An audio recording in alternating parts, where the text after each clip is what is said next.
అందరికీ నమస్కారం. రామా ఎంటర్టైన్మెంట్స్కి స్వాగతం.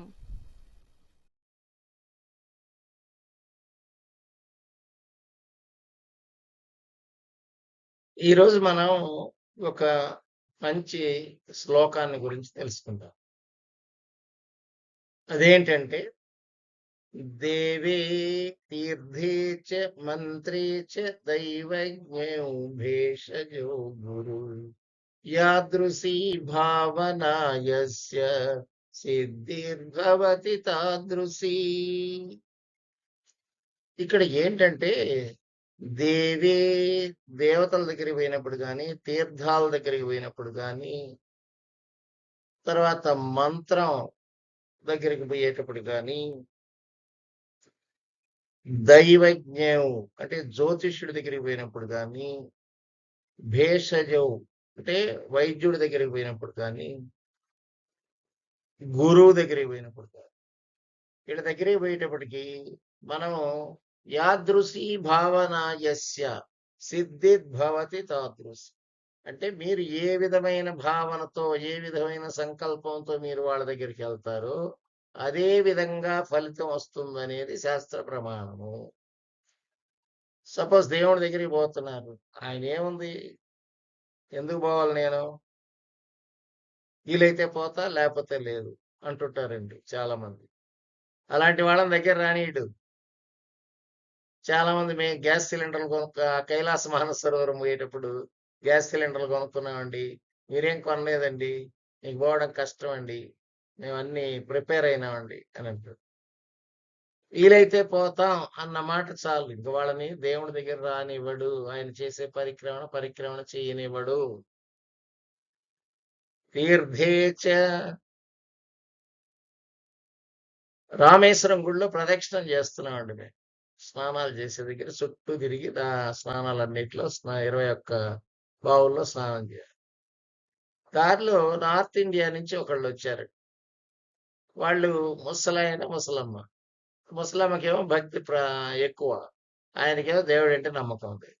ఇవన్నీ తిప్పుతావు నన్ను అని అరుస్తుంటాడు. మా ఎదురుగానే దారిలో కాలువలో కాలేసాడు, పడిపోయాడు.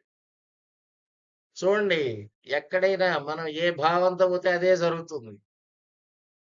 మంత్రేచ రకరకాల మంత్రాలతో జబ్బులు నయం చేయొచ్చు. ఆ మంత్ర వేసి ఆయన దగ్గరికి పోయేటప్పుడు మీరు ఆయనకి ఏం తెలుసులే, వరకు అది మంత్రం ఇచ్చేస్తాడు అని అనుకుంటారు. మీరు ఆ మాదిరి అనుకుంటే ఆ మంత్రం పనిచేయదండి. ఆయన మీద పూర్తి విశ్వాసంతో, పూర్తి నమ్మకంతో ఆయన దగ్గరికి పోయినప్పుడే మంత్రం పనిచేస్తుంది. అది దైవజ్ఞం. జ్యోతిష్యం దగ్గరికి పోతాడు, ఆయన జ్యోతిష్యం ఆయన చూసుకోలేడు, నీకేం చూస్తాడని అంటాడు. అనుకుంటారు మీరు, నాకేం చూస్తాడు అనుకుంటే, నీకు అతను జ్యోతిష్యం అతను చూసుకోలేకపోయినా నీకు మంచి చేయాలనేది చూస్తాడు అతను. కానీ నువ్వు అతని మీద వచ్చిన భావన, తప్పు భావంతో నువ్వు అక్కడికి వెళ్తే నీకు అదే విధంగా అతను చెప్పేది కూడా తప్పే జరుగుతుంది, చెప్పింది జరగదు, అందులో సందేహం ఏ లేదని శాస్త్రం చెబుతాం, నేను కాదు. భేషజం అంటే ఎవరు, వైద్యుడి దగ్గరికి వెళ్ళేటప్పుడు ఈయన ఆర్ఎంపీ డాక్టర్, ఈయనకేం తెలుసులే అనుకొని పోయినావు అనుకో, ఆయన మందులు ఇచ్చినా కూడా పని చేయవు. అదే నువ్వు ఎంబీబీఎస్ ఆయన దగ్గర పోయినా నువ్వు ఈయనకేం తెలియదులే అని అనుకున్నావు అనుకో, ఆయన ఎన్ని మందులు ఇచ్చినా పని చేయదు. అదే ఒక ఆర్ఎంపీ డాక్టర్ దగ్గరికి నువ్వు నమ్మకంతో పోతే అతను ఇచ్చే ఒక్క మాత్రతో నీ జబ్బునైంది.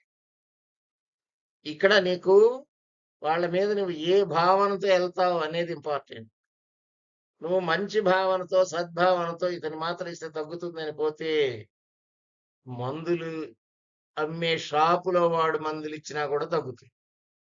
అతని మీద నీకు నమ్మకం ఉంటే సగం జబ్బు ఎలా నయం అవుతుందో తెలుసా అండి, నీకు తగ్గిపోతుంది అనే మాటతోనే నయం అవుతుంది. ఇదివరకు డాక్టర్లు ఏం చెప్పేవాళ్ళు, మనం ఎన్ని చెబుతున్నా వింటారు, చేయబట్టుకుంటాడు అంతే, నాడి పట్టుకుంటాడు. నువ్వు చెప్పినవి అన్ని విని ఒకే ఒక్క మాత్ర రాసేవాడు. అన్నిటికి నువ్వు ఎన్ని చెప్పినావు అన్ని విని, ఈ మాత్ర వేసుకో నీకు 2 రోజుల్లో పూర్తిగా నయమైపోతుంది. నయం కాకపోతే నా దగ్గర రా అని చెప్పేవాడు. అందువల్ల అప్పుడు 2 రోజుల్లో నయమైపోయేది. మళ్ళా పోయేదిలే వాళ్ళ దగ్గరికి. నెల రోజులు కార్డ్ ఫ్రీ ఉన్నా కూడా అక్కడికి పోవాల్సిన అవసరం వచ్చేదే లేదు. ఇప్పుడు డాక్టర్లు ఏం చెబుతున్నారో తెలుసా అండి? బీపీ చూస్తాడు. కైలాస మానసరోవరం వెళ్ళాడు. మా పిల్లలిద్దరు రచ్చ చేసి పోయి మెడికల్ చెకప్ చేయించుకో అని అన్నారు. బీపీ చూస్తే హై బీపీ ఉందండి. ఈ మాత్రం మింగకపోతే 5 నిమిషాల్లో మీరు పడిపోతారండి అన్నాడు. ఏం పడలా నేను. నా నమ్మకం వేరు. ఎప్పుడు కూడా మనం వణికిపోకూడదు. వాడు చెప్పినయి ఇన్నట్టయితే ఖచ్చితంగా పడిపోతాం. అరే! భయపడిపోతున్నాం, పడిపోతాం వెంటనే, మన ప్రాణం పోతుందండి అని భయపడకూడదు. భయపడ్డామంటే ప్రాణం పోయినట్టే. ఆయన చెప్పినట్టు పడిపోతాం. అందువల్ల ఎప్పుడు కూడా భయం అనేది ఉండకూడదు. భేషజవు గురువు దగ్గరికి పోయేటప్పుడు కూడా ఏ భావనతో పోతే ఆ భావనతో మీకు ఫలితం జరుగుతుంది. ఈ గురువు దగ్గర నేను చదువుకున్నా అంటే పరీక్ష పాస్ అవుతాను. గురువుకి నమస్కారం చేసిపోతే నాకు కలిసి వస్తుంది అని అనుకున్నాం అనుకో, ఏముండదు. కొంతమంది నేను కాలేజీలో ప్రిన్సిపాల్‌గా పనిచేసినప్పుడు ఏ గేమ్స్ పెడుతుంటాం. గేమ్స్‌లో పోయేటప్పుడు వచ్చి నా కాళ్ళకి నమస్కారం చేస్తారు. మనం ఇచ్చే ఆశీర్వచనంతో అబ్బాయి ఖచ్చితంగా ఫస్ట్ ప్రైజ్ కొట్టుకొనొచ్చేవాడు. ఆ నమ్మకం, ఆ నమ్మకం అనేదే ముఖ్యం. గురువు చెప్పిన మాట వినడం ఒక్కటి చాలు. ఒక్క మాటతో మొత్తం మార్చేయగలడు. గురువు అంటే చిన్నవాడు కాదు. గురువుని గౌరవిస్తే, గురువుని తలుచుకుంటే మొత్తం మార్చేయగల కెపాసిటీ ఉంటది గురువు దగ్గర. ఆ సంగతి తెలుసుకోవాలి. ఒక్క వర్డ్ చాలు. చదువంతా చెప్పనులే. ఆ వర్డ్‌తో నువ్వు అత్యున్నత స్థానానికి ఎళ్ళేటట్టు కూడా చేయగలడు. అందువల్ల గురువుని గౌరవించటం నేర్చుకోవాలి. ఈ మూ ఈ 6 కూడా మనం ఈ ఆరుగురి దగ్గరికి పోయేటప్పుడు ఏ భావనతో ఎళ్తున్నాం? ఆ భావనే నీకు సిద్ధిస్తుంది, ఫలిస్తుంది అనేది తెలుసుకోవాలి. మళ్ళొకసారి చెప్తున్న శ్లోకం దేవే తీర్థే చ మంత్రే చే దైవజ్ఞే భేషజో గురు యాదృశీ భావనా యస్య సిద్ధిర్భవతి తాదృశీ. అది. ఇప్పుడు మనం ఏ విధంగా అనుకుంటున్నామో ఆ విధంగానే జరుగుతుంది. అందువల్ల మీరు ప్రతి ఒక్కళ్ళు ప్రతి ఒక్కళ్ళ మీద నమ్మకం, విశ్వాసం ఉంచటం చాలా ముఖ్యం అని ఈ యొక్క శ్లోకం అర్థం. అందువల్ల రేపు మళ్ళా మరొక శ్లోకంతో కలుద్దాం. Thank you one and all for watching this video. Me